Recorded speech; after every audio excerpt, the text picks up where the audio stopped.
I'm very pleased to be here tonight. A great thanks to Dr. Abdullah Sultan Mustafa for creating such a great environment for learning, and thank you for inviting me. I'm really honored tonight to stand before such a great audience to share with them something that I think will be useful to know. What I will talk about tonight is what drives us as human beings to do whatever we do, any action we take, any behavior we do. What is the driver for it? But before I start speaking about those human needs, I have a disclaimer to make. Whatever you are going to hear today, I'm not claiming that it is purely scientific, but for sure, it is something that I happen to know, which I found very meaningful, very useful,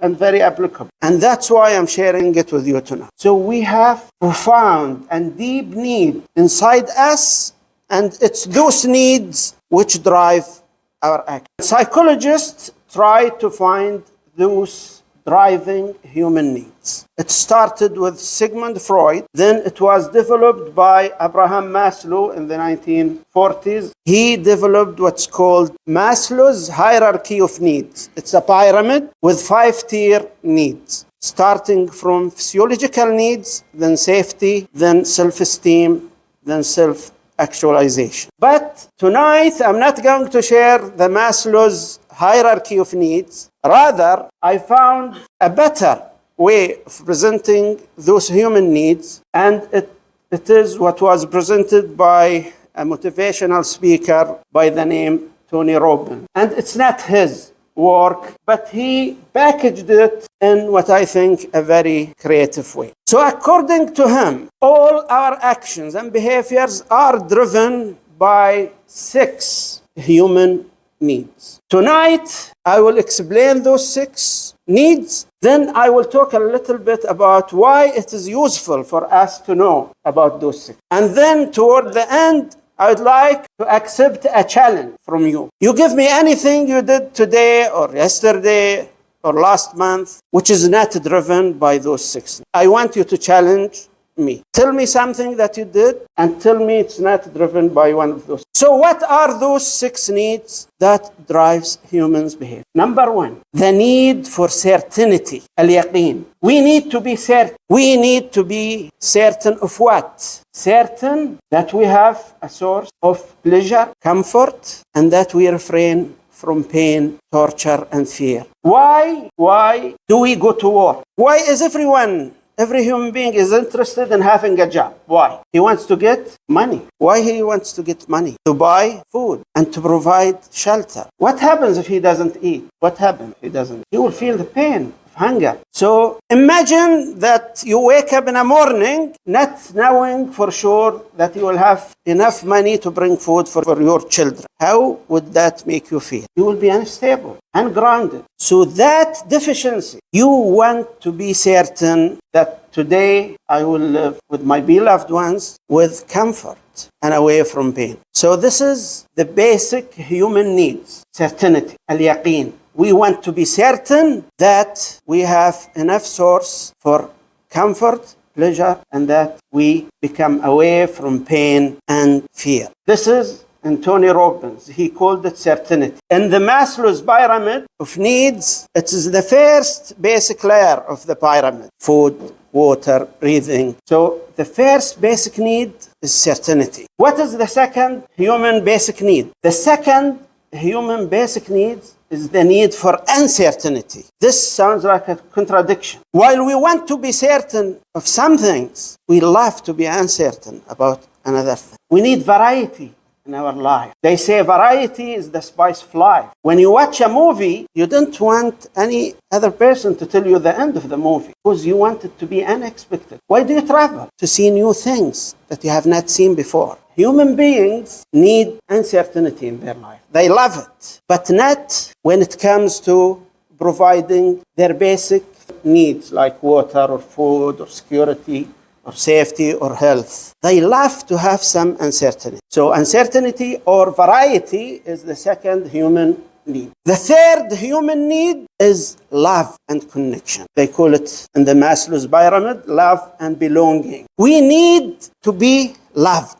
We need to be connected with others. We need to be accepted by others. Before coming here, if you know that you are not accepted here, would you have come? We need to have friends who accept us, family members or family which accept us. We need to have a society that accepts. And many of our actions is really to ensure that we will continue to be loved and accepted. So this is the third driver. Can you give me examples of things you do because of that human basic need, the need for love, connection, and acceptance? Can you think of example? For example, why do you flatter people? Sometimes people say something, you know it's not absolutely right, but you smile and you say, okay, correct. Why do you do that? Because you don't want this person to start rejecting. Why, when you go in a restaurant, a common restaurant with your tray, you feel reluctant to join people whom you don't know? Fear of being rejected. So many things we do in life to establish relationships, to socialize and network with others is to create this kind of love.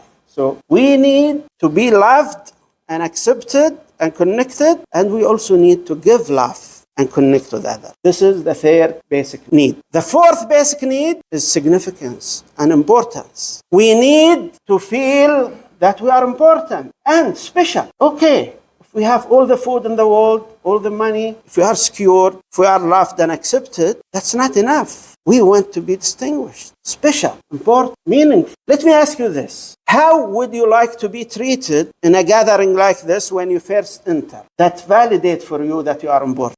Smiles, how you are received. Exactly, warm welcome. Let's say you every week you attend, but you become absent for 3 weeks. What would you like to hear from the people to validate for you that you are important for them? Is to ask you, oh, where have you been? We missed you. So why do we compete at work with our colleagues? Why? Why do siblings compete with each other in front of their parents? Every one of them wants to feel he is distinguished. So the fourth one is significance and importance. The fifth basic need is growth. Growth. You have all the money, all the health and wealth. And if you are a distinguished person, but there is nothing like stagnant walking in life. Either you improve or decline. There is nothing in life. من تساوى يومه فهو. We are created to be growing. Growing intellectually, growing emotionally, growing spiritually, and even physically. لو أعطي الإنسان جبلين من ذهب, he wants to own more. That's our nature. We are created as growing creatures, so we'll not settle if we are stagnant or stand still. So, and usually, who feel this need for growing are those who are satisfied with those four former needs. If you have fulfilled those 4 needs, you will feel more urge to grow. The last 6th need is contribution, giving to the others. Now there is a limit to how much you can enjoy yourself by fulfilling your own personal need. If you are able to fulfill all your personal needs, you will stop enjoyment in life. So the way to look for further enjoyment is to contribute, is to give to the other. And unfortunately, many people don't feel this because they have never tried it. They used to live a life of taking, wanting. But they never experienced the life of giving to the others. So really, contribution is to live for a cause that is bigger than yourself. Imagine that you have 5 containers that you really enjoy filling them. You enjoy filling them. It's those basic 5 needs that we talked about. But what if you fill them to the limit? Where are you going to have a reason for living and enjoying life? If you start filling the needs for the others, other human beings around. So really, contribution is the 6th basic need. Those are basically the 6 human needs according to Abraham Maslow, and in another way by Tony Robbins. And now I'd like to test if you still remember them. What are the 6 human needs? Certainty, uncertainty, contribution, love and connection, love and belonging, growth, Giving is contribution, exactly. Well, the theory says all human beings share the same need. But what's the difference? The difference is that each one of us gives different priorities and weights for those six. While people, most important thing is being significant and special, some people need love. Like women always want to validate that they are being loved and accepted. They care more about that need than men. So every one of us has those 6 needs, but we are different in terms of how much we think this need is important to us. The other difference between us or between people is how they fulfill those needs. People have always 2 ways of fulfilling any need: a healthy way or unhealthy way, or they call it resourceful way or unresourceful way. For example, I need money to buy food. What are the choices for? Is to earn money decently or to steal. So people use different actions and behaviors to attain or fulfill the same need, the same driving need. Not everyone knows whenever he does something, he doesn't realize really what's the profound driving or impelling need that's making him feel he wants to do this. So people want things, they try to achieve what they want, but they don't necessarily know what is the basic driver. And sometimes they take wrong choices. And sometimes they feel they want something, and this is a falsified feeling. Maybe if they go back, if they ask themselves, why do I need to do this? You have the answer. And why do I need to do this? If you ask yourself, whenever you feel that I want to do something, ask yourself, why do I want to do this something? Take the answer and ask yourself, and why do I want to do this? By this way, you go from what you want to what you need. And when you discover what you need, you find that you have different alternatives, not necessarily what you thought you want.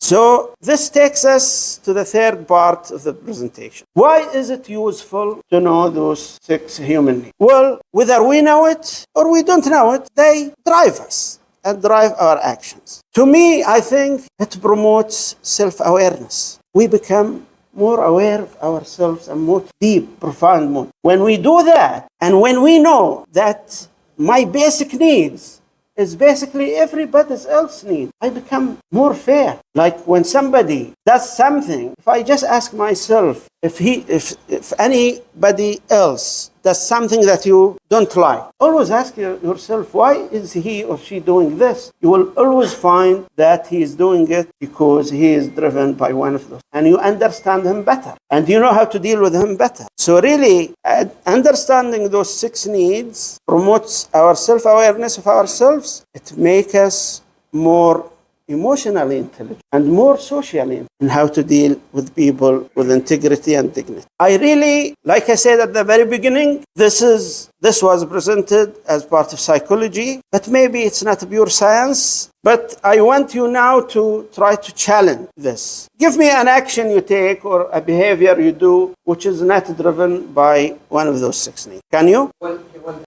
Just give us examples to illustrate.